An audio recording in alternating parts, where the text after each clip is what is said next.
आज ठाणे शहरातील प्रत्येक पक्षाचे असतील किंवा संविधानाला मानणारे, शिवराय शाहू फुले आंबेडकर यांच्या विचाराला मानणारे, ठाणे शहरातील गावागावातील नगरातील असंख्य असे लोक आज रस्त्यावर उतरलेले आहेत.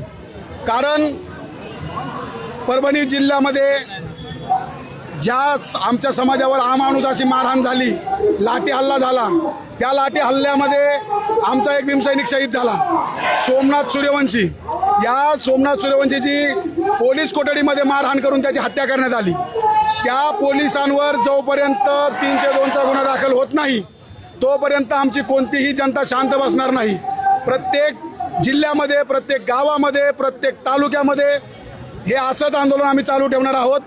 आणि या देशाचा गृहमंत्री अमित शहा, या अमित शहाने संसदेमध्ये जो बाबासाहेबांबद्दल अपशब्द वापरून बाबासाहेबांचा अपमान केला आहे, या दंगलखोर अमित शहाला मला एक सांगायचं आहे की जर बाबासाहेबांनी संविधान लिहिलं नसतं तर तुझ्या 17 पिढ्याला सुद्धा या संसदेत बसायचा अधिकार मिळाला नसता.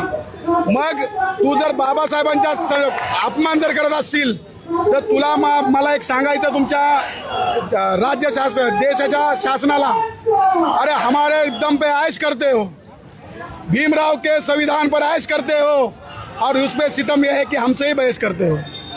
और मेरे भीमराव के एहसान भूलने वालों, जिस थाली में खाते हो उसी में छेद करते हो. आज मी या माध्यमातून जनतेला आव्हान करतोय की जोपर्यंत हा दंगलखोर अमित शहा राजीनामा देत नाही तोपर्यंत आपण असंच आंदोलन जारी ठेवणार आहोत.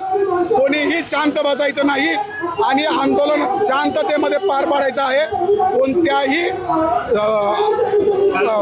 अपशब्द वापरून घोषणा देऊ नका आणि असंच आपण आंदोलन चालू ठेवू. जय भीम, जय शिवराय, जय संविधान.